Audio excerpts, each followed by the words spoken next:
Hey everybody, Matthew here with Bardling's Banter. Coming at you with kind of a different kind of video. I've done stuff like this before, but no short story today. Just kind of talking head situation, podcasty thing. More short stories next week, so don't you worry. I just wanted to talk about a couple of things. The overarching theme here is D&D etiquette, expectation of both, and expectations, of both players and the DM. So, D&D is a social game. There's a relationship. There's a relationship between players. There's a relationship between the world, and there's a relationship with the DM.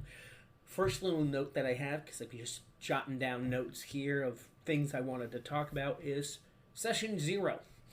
If you scour YouTube, and even I think it's shown up now in some books, I believe Tasha's Cauldron Everything, and we'll get back to that, put this in there as a suggestion that you should do a Session 0. Over my time as a DM, that has evolved. At first, it was very minimal. Basically, most of my day was taken up with just teaching people how to play.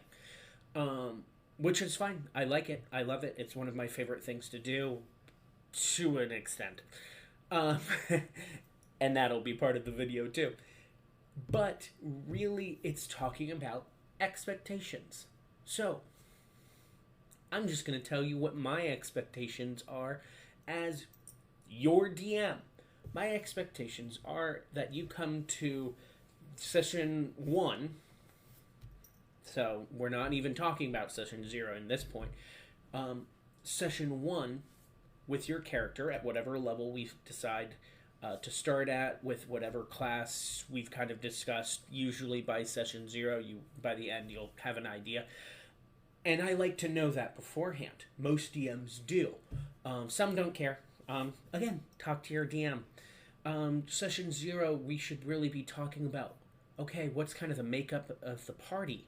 You don't want to be showing up with a bunch of fighters. That can be fun, but not for everybody. So, Session 0 is expectations. What are we, what kind of characters are we looking at making? What kind of campaign do the players want? Do all the players want a hack and slash campaign? Usually not. There's always that one person who's like, I really want like an investigative Sherlock Holmes kind of thing. And there has to be balance. One thing I tell people is it's all roleplay, guys. Talky stuff, that's roleplay. Gotcha, obviously. As well as the stabby stuff. It's all roleplay. And there's opportunities for both of those things in the other thing, if that makes sense. So if you're in town, there's opportunities to fight. There's opportunities to talk it out. When you're in battle, there's opportunities to insert some role play. So there needs to be a balance between the people, where people understand, hey, I really like combat. Hey, I really like exploration. And there needs to be understanding as adults, frankly, that, hey, sometimes it's going to be more of your thing. Sometimes it's going to be more of my thing. I want you to respect my thing, and you should, and I should respect your thing in turn. It's just basic, courtesy, guys. But sometimes people forget that. Not intentionally, it just happens. You get bored because, there's the cleric again with their, spell preparation, praying to their... Listen, give them their minute.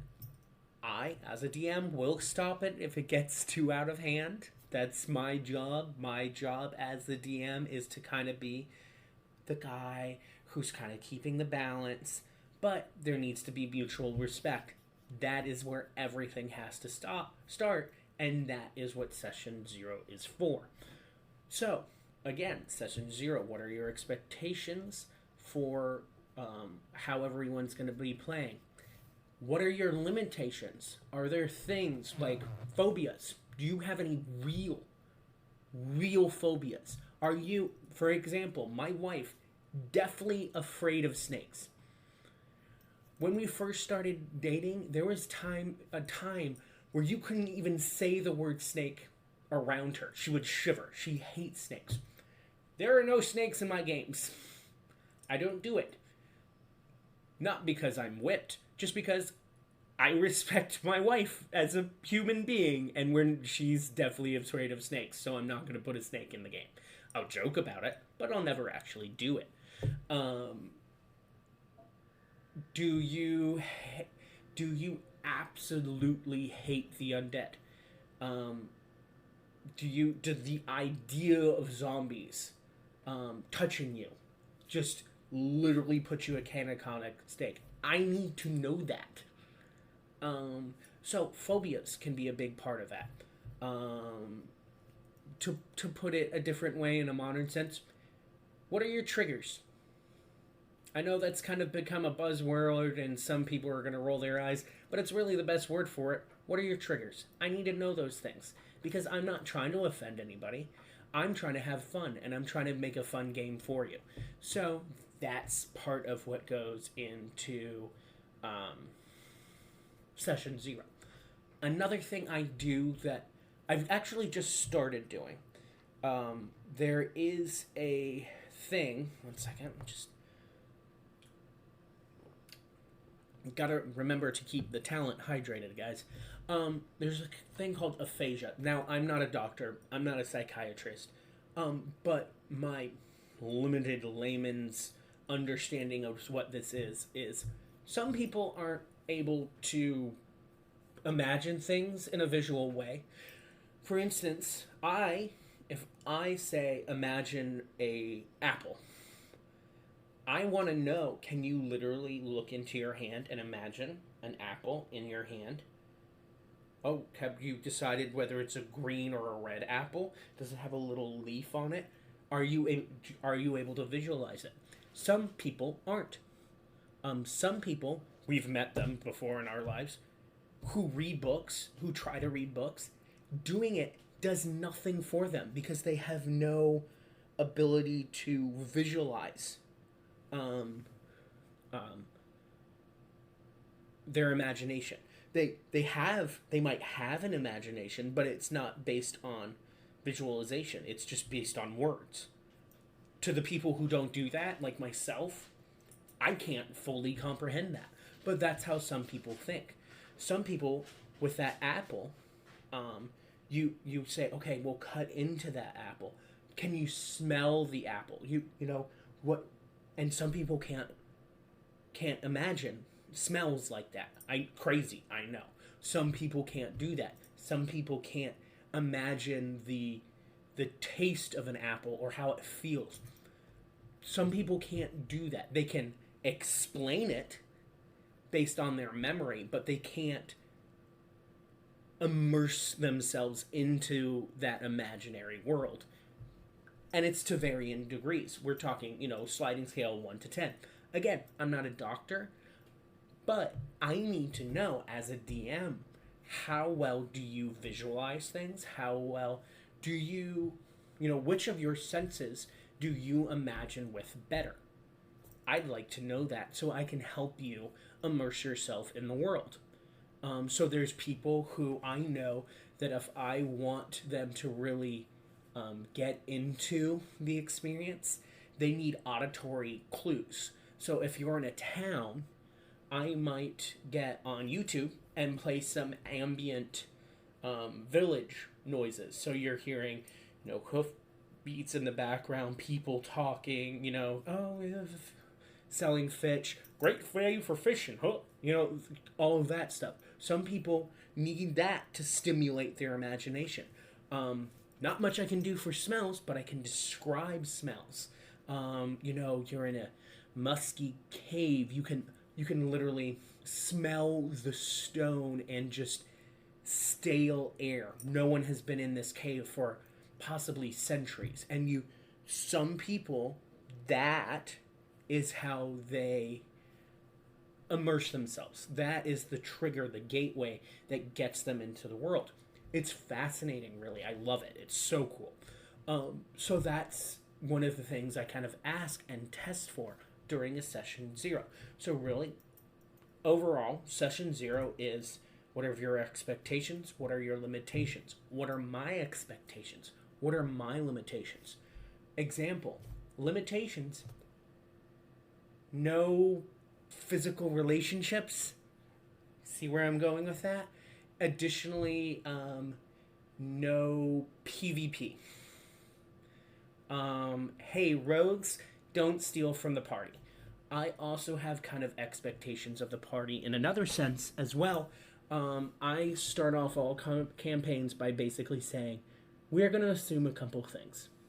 One of the things we're going to assume is that each of you have a reason for being together as a team, whether or not it's in your backstory or not. And every single one of you has a reason for adventuring. Again, whether or not it's in your backstory. You're all adventurers. You're not trying to own a tavern unless you're adventuring to save up enough money to buy this your perfect tavern. That's a cool backstory. By all means, make that your backstory. But don't be just like, oh, I got my 100 gold, I'm out. No, that number needs to be more like 10,000 gold. For you to actually really bite your, sink your teeth into the whole experience of being an adventurer. So those are my expectations and my limitations as a DM as far as your characters go. My expectations and limitations as far as players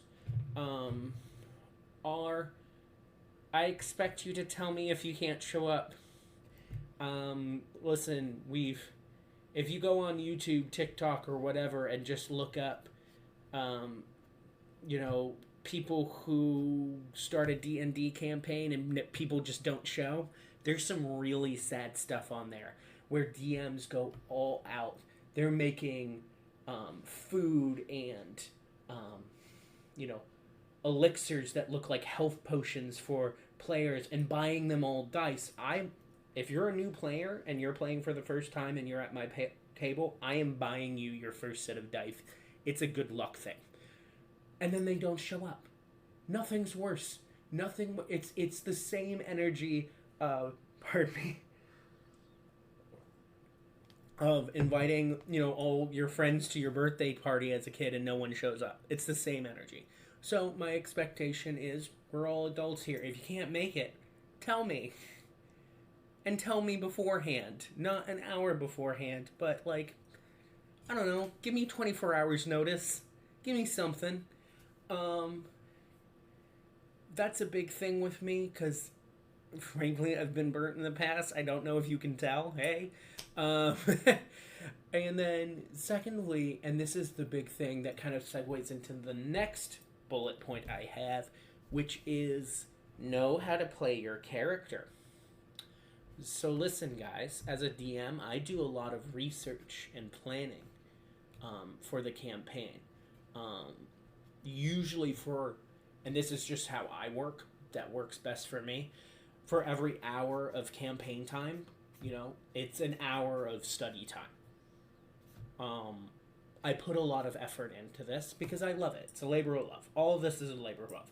YouTube videos, D&D campaigns, writing short stories, it's all a labor of love, but it's still work. So I'm not going to say that I have the same expectation of you that I have of myself. I do, however, expect you to do your own research for certain things. So that, again, segues into the next point, which is resources. So, I am a resource. Ask me questions. If we're playing a campaign together and you have questions, ask me then. I have this thing I call treating everybody like an adult, which is if you don't ask me the question, I don't know you need help. So, that being said, try to do some research. You'll remember things better if you try to do some research. A little background about me. I was in the Navy. Specifically, I was on submarines. I worked as a sonar tech.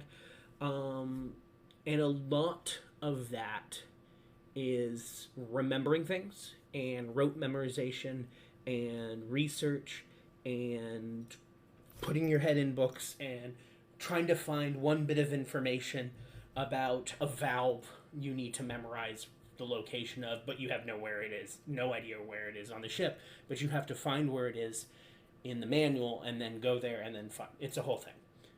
But you won't forget where it is.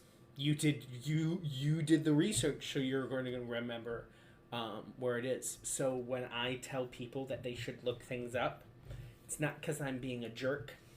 It's because I want you to remember and not have to ask every single time it comes up. So, resources. There's me. There's other YouTubers. At the end of this video, I'll get into some of the people that I recommend, that I suggest, that I use as references. But mostly, there's books, guys. I'm not going to sit here and tell you that for your first session you need to have the Player's Handbook. The Player's Handbook is $45 if you buy the hardcover copy, and I think like $25, $30, I cannot remember, I'm sorry, if you buy it on D&D Beyond as a digital copy. That ain't cheap. I'm not telling you need to do that on your first session because you don't know if you like the game. I get that. But if you go on Wizards of the Coast's website, which all you have to do is Google Wizards of the Coast, and you can buy, and by buy, I mean I'm pretty sure it's free, the basic rules. Yeah, you can just buy, download the basic rules as a PDF, and it will teach you everything you need to learn about the game. Now, if you come at me and you ask me, hey Matthew, what's a saving throw? I'll teach you. But what I'm going to really appreciate is, hey Matthew, I was reading in the basic rules that I downloaded about saving throws. What are the difference between saving throws and skill checks? I'm going to be tickled as punch because you did your research, you found a thing, and you have a question about it. I'm going to be so much happier to answer that question as opposed to you just give me the information. Just give me the information. I don't want it. Nope, just give me the information. And hey guys, I get it. We're all adults. We all have things going on in our lives. It's going to happen. I'm not angry. It's a give and take. If that's always happening, I'm not the end all and be all. I don't know every rule. I try to know most of them, but I don't. I can't. Do you know how much frankly useless D&D knowledge is in my mind? I have literally remembered a name, went, where do I know that name? And then an hour later realized it was a drow deity from D&D. I thought it was a person. I thought it was a person that I knew and met. Nope. It was just useless D&D knowledge that was just in my brain. I'd happily share with you whatever you need to learn. But it works so much better if you've done some of your research on your own. It really does. If you show up to the session and you're like, so I'm playing a monk. I'm like, okay, cool. What kind of style? Oh, it's Way of the Open Fist. All right, great. So yeah, you've got key points. Flurry of Blows, definitely use that. And you're telling me, what's a key point? That tells me you have done zero research on how this character actually works and operates. And that we're going to have a long session. Because that slows things down, guys. If you're learning the rules, the basic rules, and reading things for the first time during the session, it's gonna slow things down. Listen, man, guys, I'm not saying you need to have everything memorized. I'm not. You're learning. I cater to new players. Most of my experience as a DM is with new players. I'm just saying it's going to really help and make things a lot more fun for you if you show up with that first session, with a little bit of knowledge. I'll take it from there, but if you know the basics of how your character sheet works, we're off to the races, guys. So, just going over my notes, I'm literally pulling up my phone to see if I've missed anything. Um, I said earlier, other resources of other YouTubers I use. Um, First and foremost is AJ Pickett. Love the man. Love the man. Great guy. Very personable. From New Zealand, so those who love a good accent, yeah. Um, his voice is like melatonin. I'm not even kidding. He's gonna put you to sleep. I'm pretty sure my 9-month-old knows his voice, and it's part of his nighttime routine. Um, but he gets really into the lore of Dungeons and Dragons and different creatures. Not as much into the rules, but occasionally he touches on those. So that's first and foremost someone I really enjoy and I use as reference material to start campaigns. And let's use that monster. And wouldn't that? They are probably related to that. I digress. As for really getting into the rules, my best recommendation as far as YouTubers goes is the Dungeon Dudes. Yep, there's a group called the Dungeon Dudes. They are great. They're so cheesy. They really are. They're so cheesy. But they get into they're the ones doing your top 10 videos or top 10 different top 3 different bards or whatever. They're great for that. Anytime a new book comes out, they'll review the book and review the classes and subclasses in that book, and they get into the real technical aspects of how these classes and subclasses work and how they stack up against each other. That's really great for new players. It gets kind of technical, so if you're not really into the technical side, I would still say watch them, but understand that you're not going to get all of it, and that's fine. Then overall, what everyone should watch, Critical Role. It's famous in the D&D community. It really is. Matthew Mercer might as well be one of the gods in D&D. So I could spend an entire video on Critical Role. I won't. Don't worry. They play D&D. In their exact words, they're a bunch of nerdy-ass voice actors who play Dungeons and Dragons. That's it. You get to watch a bunch of voice actors play Dungeons and Dragons. You can learn by, people learn by doing, people learn by watching. It really helps with, the theme of this video, etiquette. You're going to learn things like the etiquette of, oh, I want to do this thing, but the DM's not letting me. They go, okay. They don't take it personal. It's great. There's been multiple times where I have been in similar situations where it's ended in fights. And it doesn't with them, because one, they're all friends. I mean, two of them are, 4 of them are married. 2 pairs, that's how that works. But, it really, watching Critical Role, granted they're 4-hour episodes, so that's a thing to consider, can really teach you what D&D looks like, or what D&D can look like. Keep in mind, there's a difference between D&D that they play for the audience. It's a show, and D&D at the table. It's just the truth of it. They're in a studio. They're performers. There's no side conversation. I've never seen one of them stack dice towers, though I'm sure it's happened. But yeah, no, it's a performance. It's a show. There's a little more monologuing than in a normal D&D session, sure. But it's really good, particularly for new players, to kind of go like, see, that's what D&D can look like. The reason I say can is because it doesn't have to. But it gives new players an idea of the flow, of how combat works. Learning by doing, or learning by watching, rather, really useful. So those are really my 3 biggest suggestions. Normally I'd link them in the description, but really they're so huge. I'm sure that in, the suggested videos... Pardon me. Pardon me, under this video, you're gonna see at least all of them. Frankly, maybe not AJ, but at least Critical Role is gonna be under suggested videos under this video.